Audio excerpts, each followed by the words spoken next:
Torque और moment of force. तो हमारे पास टॉर्क हम सिंपली कहते हैं द टर्निंग इफेक्ट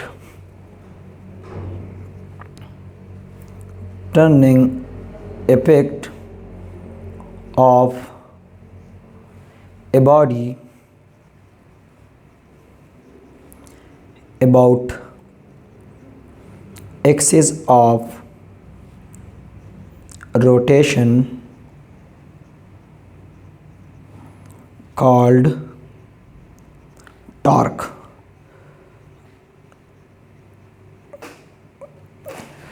जब भी एक बॉडी में टर्निंग इफेक्ट प्रोड्यूस हो जाए,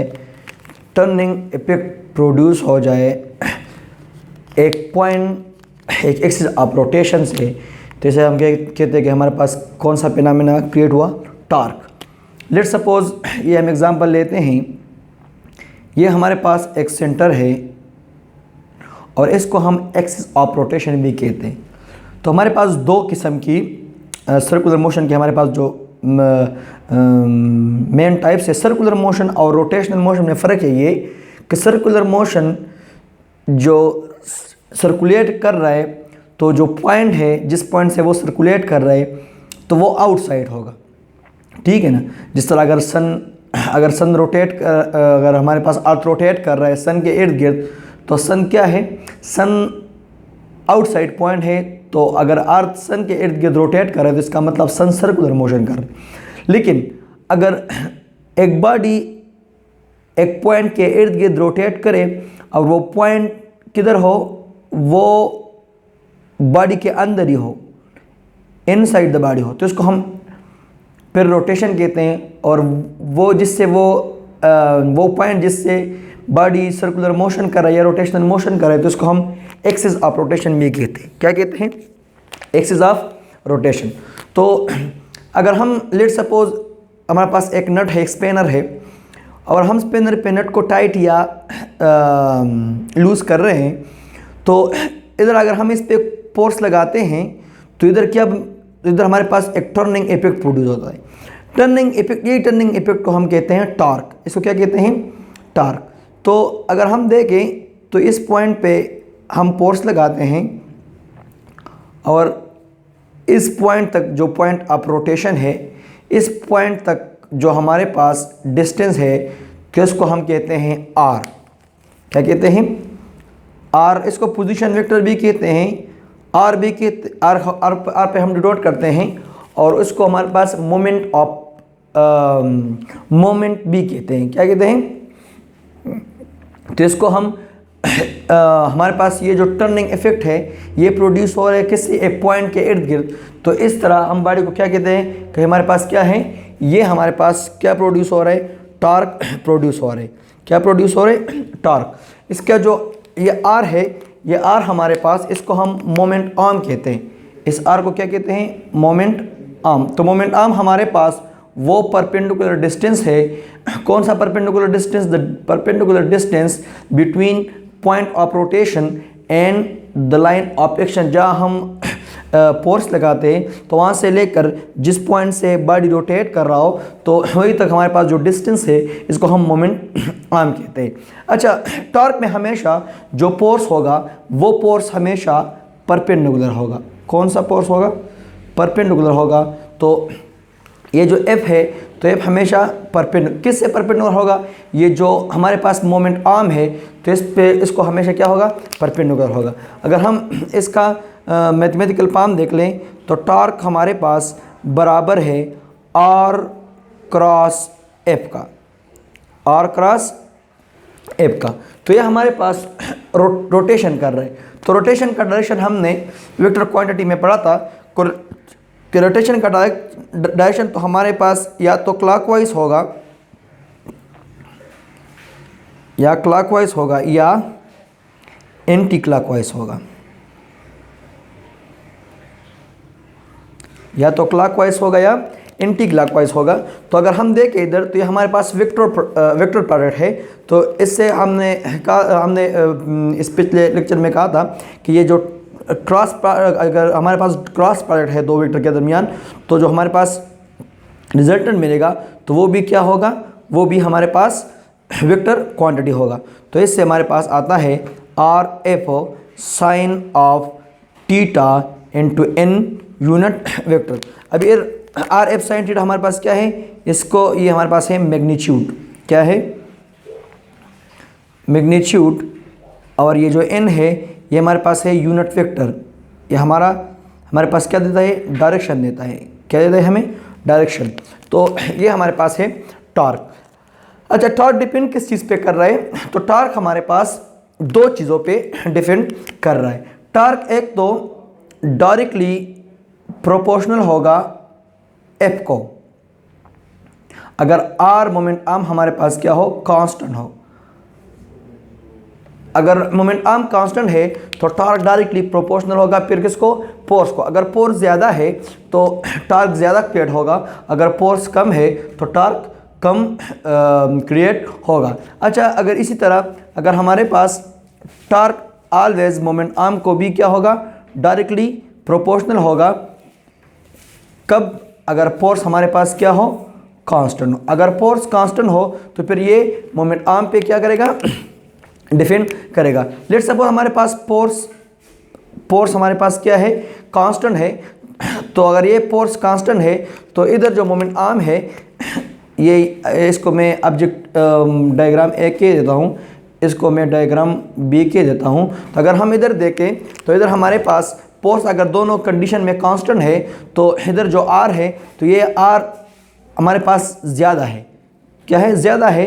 तो इधर हमारे पास जो टॉर्क होगा वो क्या होगा, वो ग्रेटर प्रोड्यूस होगा, ग्रेटर टॉर्क होगा, ग्रेटर टॉर्क। क्यों, क्योंकि हमारे पास मोमेंट आर्म इसका क्या है, ज़्यादा है। अगर हम इधर देख लें तो इधर हमारे पास मोमेंट आर्म को अगर देख ले तो ये हमारे पास इधर फोर्स लग रहा है, तो मोमेंट आर्म का वैल्यू हमारे पास ये है। तो ये हमारे पास क्या है, मोमेंट आर्म।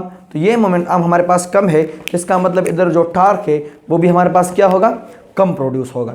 तो अगर फोर्स कांस्टेंट है तो टॉर्क हमेशा आर पे, मोमेंट आर्म पे डिपेंड करेगा, और अगर मोमेंट आर्म का अगर फोर्स कांस्टेंट है तो मोमेंट आर्म पे डिपेंड करेगा, और अगर मोमेंट आर्म कांस्टेंट है तो हमारे पास फिर फोर्स पे डिपेंड करेगा। अच्छा, अगर दोनों कांस्टेंट है तो फिर एंगल पे भी डिपेंड करता है, ठीक है ना। और वो कौन सा एंगल है, आर एफ के दरमियान एंगल है। अगर एंगल हमारे साइन थीटा है तो अगर साइन थीटा इसके दरमियान एंगल अगर 90 हो तो क्या होगा, टॉर्क फिर हमारे पास मैक्सिमम होगा। टॉर्क क्या होगा, मैक्सिमम टॉर्क हमारे पास प्रोड्यूस होगा। अच्छा, अभी टॉर्क हम देखेंगे कि टॉर्क अगर हम देख ले कि टॉर्क अभी रिजिड बॉडी के लिए टॉर्क हमारे पास किस तरह होगा। तो लेट सपोज हमारे पास दो वेक्टर है, ये लेट सपोज इस पॉइंट से रोटेट कर रहा है बॉडी, तो ये हमारे पास लेट सपोज बन गया आर, ये आर बन गया हमारे पास लेट सपोज, और ये आर बन गया, और ये जो लेट सपोज ये हमारे पास है लेट सपोज फोर्स, तो ये एफ है और ये क्या है, आर। तो अगर हम देख लें तो आर का अगर मैं कंपोनेंट बना लूँ तो आर का हमारे पास कितने कंपोनेंट होगा, आर के एक कंपोनेंट हमारे पास ये कंपोनेंट होगा जिसको हम क्या कहेंगे, आर कॉस थीटा, क्या कहेंगे, आर कॉस ऑफ थीटा। और एक कंपोनेंट हमारे पास ये होगा जो होगा हमारे पास आर साइन ऑफ थीटा। तो ये जो आर साइन ऑफ थीटा है, तो इधर हमारे पास अगर हम देख ले तो फिर जो टॉर्क प्रोड्यूस होगा इधर हमारे पास, तो वो टॉर्क इज इक्वल टू, वो टॉर्क क्या होगा, R sine theta into F. इस केस में हम यार क्या लेंगे, R sine theta into F लेंगे। अच्छा, अगर हम इधर एफ का कंपोनेंट बना लें, लेट सपोज ये हमारे पास क्या है, लेट सपोज ये हमारे पास है आर, ठीक है, और ये हमारे पास है फोर्स। तो अगर फोर्स का हम कंपोनेंट बना लेते हैं तो एक कंपोनेंट हमारे पास ये होगा फोर्स का, और एक कंपोनेंट हमारे पास ये होगा। तो फोर्स का अगर हम इसको डिस्ट्रीब्यूट करें तो फोर्स का जो हमारे पास कंपोनेंट है ये बन जाएगा एफ कॉस ऑफ थीटा, और ये बन जाएगा एफ साइन ऑफ थीटा। तो इधर अगर हम फिर टॉर्क को देख लें तो टॉर्क हमारे पास इधर बराबर होगा F sine of theta into R. तो दोनों केस में अगर हम देख लें तो इधर हमारे पास टार्क का, इधर इस केस के लिए टार्क बनता है R F sine of theta, और इधर भी हमारे पास टार्क बनता है R F sine of theta. और एन क्या लगाएंगे, एन हमारे पास यूनिट वेक्टर है, ये एन क्या करेगा, एन हमें बताएगा, एन कैप हमें बताएगा डायरेक्शन ऑफ टार्क। क्या बताएगा, डायरेक्शन ऑफ टार्क बताएगा, डायरेक्शन किस तरफ है। तो या तो एंटी क्लॉकवाइज होगा या क्लॉकवाइज होगा। और इस तरह हमारे पास वेक्टर, तो ये नोट करें कि हमारे पास कौन सा वेक्टर है, क्रॉस प्रोडक्ट है। तो आर क्रॉस एफ कभी भी बराबर नहीं होगा एफ क्रॉस आर के, ठीक है ना, ये कभी बराबर नहीं होगा, बल्कि आर क्रॉस एफ हमारे पास बराबर होगा माइनस एफ क्रॉस आर को, ठीक है ना। तो आपने ये पॉइंट भी याद रखनी है। अच्छा, अगर हम देख लें तो चलो इधर कर देते हैं, हम डायमेंशन पॉइंट कर देते हैं कि टार्क का डायमेंशन यूनिट क्या होगा और डायमेंशन क्या होगा। डायमेंशन, तो टार्क का यूनिट हमारे पास क्या है, अगर हम देख लें तो torque is equal to R F. तो आर का क्या है, मीटर, और फोर्स का क्या है, न्यूटन। तो हमारे पास जो यूनिट है वो क्या बनता है, न्यूटन मीटर। तो इसी हिसाब से अगर हम देख लें तो हमारे पास जो डायमेंशन है, डायमेंशन क्या बनेगा इसका, torque is equal to newton हमारे पास है KG metre into second minus 2 into metre. तो ये बन जाएगा KG metre square into second minus 2। तो इससे M L square T minus 2, या इस तरह हम लिख सकते हैं एक्सपेरिमेंट फॉर्म में 1 2 माइनस 2, जो ऑलरेडी एनर्जी का भी हमारे पास क्या है, वर्क एनर्जी का भी यूनिट है। तो हमारे डायमेंशन है, तो टॉर्क का, वर्क का और साथ में एनर्जी का हमारे पास क्या है, सेम डायमेंशन है। क्या है, सेम डायमेंशन है, सेम डायमेंशन।